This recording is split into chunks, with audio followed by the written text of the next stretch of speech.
Hey brother, you ever been in this pattern where like everything is your fault? Doesn't matter what it is, it's always your fault. And if it wasn't your fault, the way you brought it up was your fault. And so you end up getting this deflection, this shame, this guilting, this blaming game where it's like, well, I'm not in a partnership. I'm in this place where everything is my fault.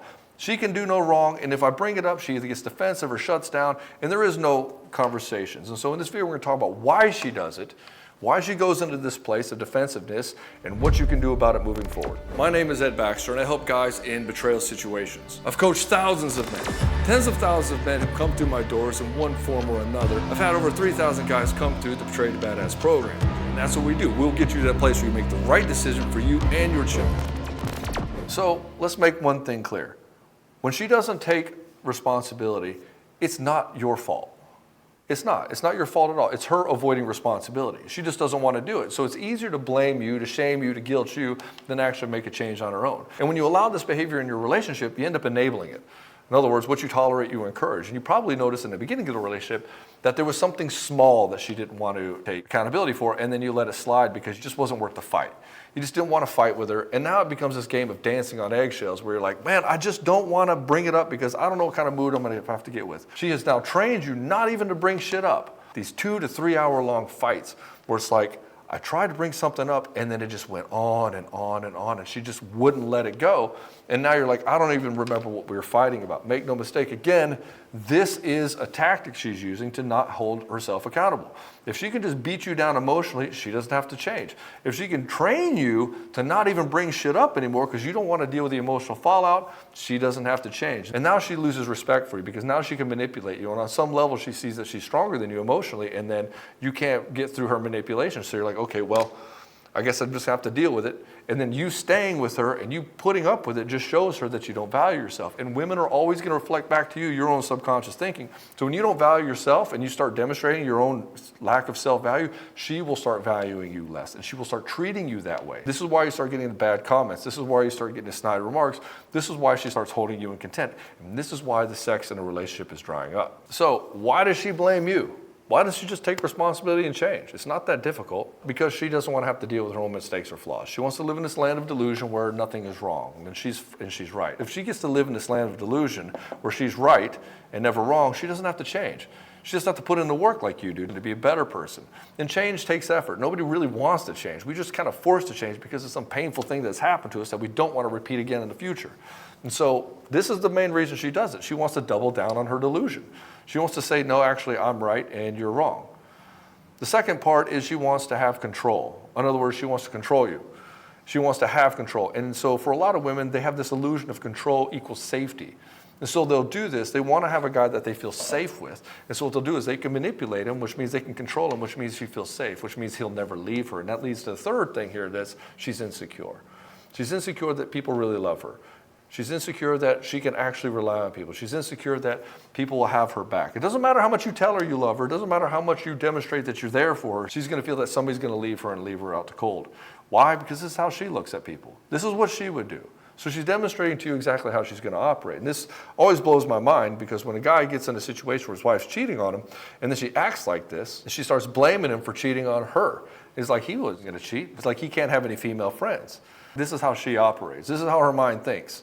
That you can't have friends without immediately thinking that sex is on the table.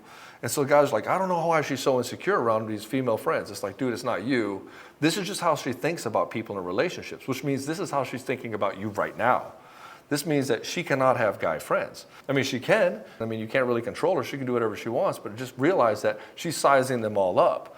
Just like she's thinking you're sizing all those women up. And watch this behavior. Because she's showing you how she operates by her accusations.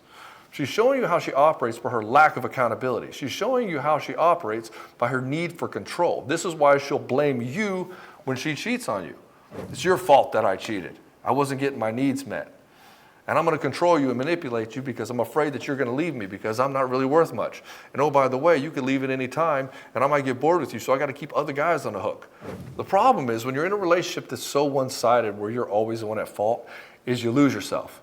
Because now you have to be everything this person wants you to be. And they'll say that whenever they're upset, it's your fault. You didn't do something right. You need to go to the gym more. You need to make more money. You didn't clean up the house. You didn't discipline the kids right. Oh, you did discipline the kids. You're a jerk. Let me come back around the backside and be nice to them and undermine your authority as a father.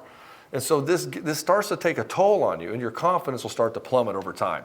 And as you keep dealing with this, because what's happening is you're allowing somebody to demonstrate to you that you're not worth anything. And the more that you allow this to happen, the more you start believing it. And you must believe it because you're still allowing it to happen, which means you're not standing up for yourself. And the more this happens, the more your confidence erodes, and the more everything becomes about her, you stop advocating for yourself. You start bringing up what you want. You stop talking about your needs and wants and desires. And like you'll ask her for sex, you'll want some intimacy or something, and she'll start scoffing at you like, oh, is that all you ever think about? And you're like, no, we haven't had sex in 3 months. Of course I'm going to be thinking about it. I don't really know what you're talking about. She's like, that's all you ever think about. And this is what they'll do. They'll just keep beating you down on everything. And so it completely tanks your confidence and it completely destroys your marriage. What you tolerate, you encourage. And you're teaching her that this is okay. You're enabling this manipulative behavior. The trick is we got to stop enabling it. So the way to break this is not to fight fire with fire. It's to shift this off of the blame game. Because what ends up happening, if you start playing the blame game or you start being defensive, which is this whole sense of let me correct the record. Hey, that's not how it was this way. Then what ends up happening, it'll just keep inflaming it. It'll just keep making her more and more angry because she's losing control and she wants to beat you down in order to get that control, get that safety, and get that validation. And so just stay calm. Just look at her firestorm as a test. It doesn't have to be a test, but you can look at it as a test. It could just be her emoting because she just can't control her emotional state and she doesn't want it. She's doubling down on delusion. She doesn't want to look at herself. And so you can sit here and blame her and attack her and whatnot, but it's just going to be fight fire with fire. So just look at it as a test and just stay calm. Do not lose your cool. Do not let her see you sweat. If she sees you sweat, if she sees you lose her cool, she wants you to engage with her. She wants you to get crazy with her because if you get crazy with her, then now that means she's got you in an emotional state and now she can control you and manipulate you. So stay calm and then instead of having this blame game, say, I see you're upset, but I don't know if this is all my fault. Let's look at this together. Let's find out a solution to what's going on. And now she'll probably double down on this, but you just got to be like a broken record. It's like, well, look, I'm not trying to make you upset. What I want to do is I want to come up with a solution. I mean, do you want a solution or not? Or do you just want to harp on me and beat me down? Is that what you're after? I mean, you can do that, but that's not going to get you what you want. So what is it that you want? Do you want to come up with a solution or not? And then she'll reluctantly agree. She's like, yeah, I guess that's what I want. She won't just give you the agreement without a little bit of a jab. So just know that that's coming. And then you're going to just redirect to a solution. Think about solutions to the issue, try to come up with a solution to the issue, and then see if you can get some agreement. You got to get this buy-in from her. If you don't get the buy-in, it's not going to work. You have to get her to agree to it. Now, that doesn't mean later on she's going to lie about it, say she didn't agree to it, and do the blame-shifting game, but at this moment, you can at least do this here. Again, we have to not give in to her. We can't just give in to the things. She can't just harp on you and get angry and upset, and then you just capitulate. The more you do that, the more you enable and encourage the behavior. So you have to hold firm. And so when she says, no, it's just because it's like, I don't think that's the case. I think we should have a conversation about that. Why don't we have a conversation about what really happened? And then you can have that conversation. But do not give up any ground at all. You have to stop giving up ground. So now we got to set some boundaries. So if this keeps happening, she keeps doing this blame game, you have to start saying something like, hey, you know, I noticed you blame me for a lot of things, even things that are out of my control. Why do you do this? And she'll immediately respond with, no, I don't. And then you'll say, well, this is a pattern that I've noticed, and I'd like it to stop. In other words, you can't just blame me for something and then fly off the handle and then just run off and then expect that, like, I'm going to pick up the slack. And if she continues this game with you, just walk away. Don't engage in the conversation until she's ready to actually have a good conversation. And then you're going to find out that she's going to not do this. In other words, she's not going to capitulate at all. Why? Because she's the one in control. She doesn't want to give up the control. And so you have to be relentless. We call this being a broken record. So when she does this, just keep bringing it up like, yeah, that wasn't me, and I'm not going to take responsibility for that. So we can have a conversation about it. Like, tell me what's going on with you. Let's talk about this. But if she gets onto you, she starts calling you names, she starts calling you out on a bunch of stuff that's not unrelated to the topic, bring it back to the topic. Don't allow the bad tone of voice. Don't allow her to talk down to you. You can say, look, I don't appreciate you talking down to me like that with that tone of voice, so unless you're going to talk to me respectfully, we're not going to have a conversation. And then just walk away. You don't need to keep engaging. You shouldn't, because you just said, you made a commitment, I'm not going to have this conversation with you if you're going to talk like this. And then she'll immediately cross that boundary, because she doesn't want to give up control. And then if you continue to engage with her, you have now let go of your commitment. You didn't stand up for what you just said, so you have to walk away. You made the commitment, you got to walk away. And so this is how you have to hold these boundaries. And again, you have to be like a broken record. You cannot put up with this. You have to learn to develop a zero tolerance for this kind of behavior. When this kind of behavior happens in your life, you have to shut it down immediately. You cannot allow it to happen, because what ends up happening is you get 15 years down the road, she just keeps hammering you. It's a lot harder to turn it around. Figure this out early on. What will end up happening is if you get with a toxic person, she'll exit. She won't be able to deal with you, or you'll break it off with her, or she'll notice it and she'll actually make a shift. She'll say, oh man, I didn't realize I was being this way. I don't want to be manipulative and toxic. Thank you for calling it out. And she'll have to take a slice of humble pie and make that shift for herself. So you can't necessarily control her, nor should you try to control her. But what you can do is you can control the interactions that you have in your life. And so surround yourself with people who actually value you, that don't try to manipulate you. And when they do, you have to shut that shit down immediately. Do not tolerate any kind of manipulation at all. You always taking the blame. This is not good for your health. This is good for your demeanor. So you have to put an end to it, because you just allowing this to happen in your life means you're encouraging it. Like, guys will sit here and they're like, well, this is the woman I got, so I have to figure out how to deal with it. It's like, no, you don't.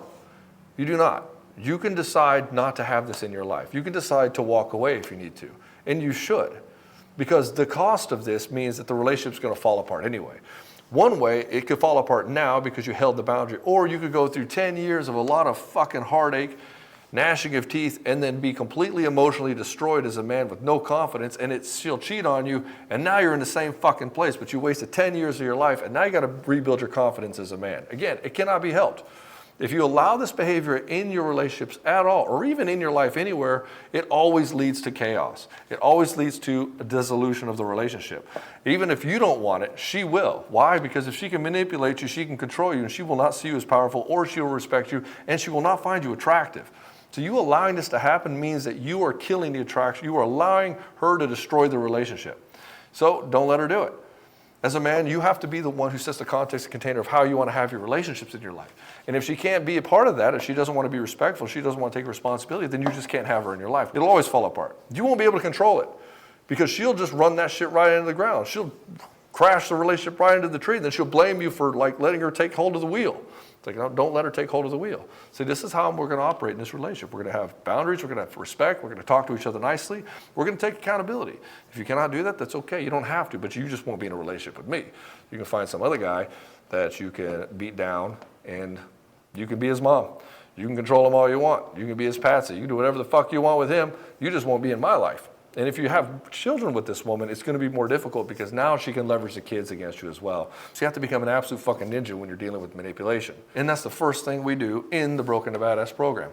We teach you how to have emotional self-control. We teach you all about manipulation. We teach you all about how to get around these lies, how to get to the truth, how to move things forward, how to actually have the first critical conversation you haven't had in years to actually turn and make a shift or pivot in your relationship or marriage, or even a good co-parenting relationship. If she's been cheating on you, my personal opinion is you should not try to make it work. But if you're not at that place yet, then we can show you how to have these critical conversations, how to get past this betrayal, how to get past this manipulation, and then you can come to the decision of what you want to do moving forward in your relationship. So if you're tired of being manipulated, betrayed, lied to in your relationships, you want to make it fucking change, you're tired of your wife cheating on you, you're tired of the betrayal, again, tired of the lies, Broken to Badass program, this is the first thing we teach you how to do. We teach you how to be calm. We show you how to be strong in yourself, how to be powerful in yourself, and not be validated by her. In other words, you can stand strong in who you are and create the context container of the leadership in your relationship, get into your power within the next couple of weeks, and I'm saying a couple of weeks from today.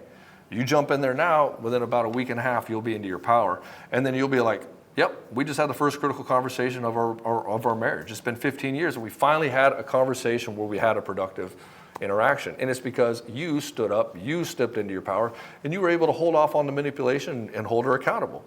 Now, this doesn't necessarily mean it'll happen really fast, but you will have that first conversation very quickly. And so if this is for you, if you want to get past all this, you want to move past this bullshit in your relationship, check out the Broken to Badass. The link is in the description below. If you like this video, brother, hit the like button and hit subscribe if you want to see the next one when it comes out.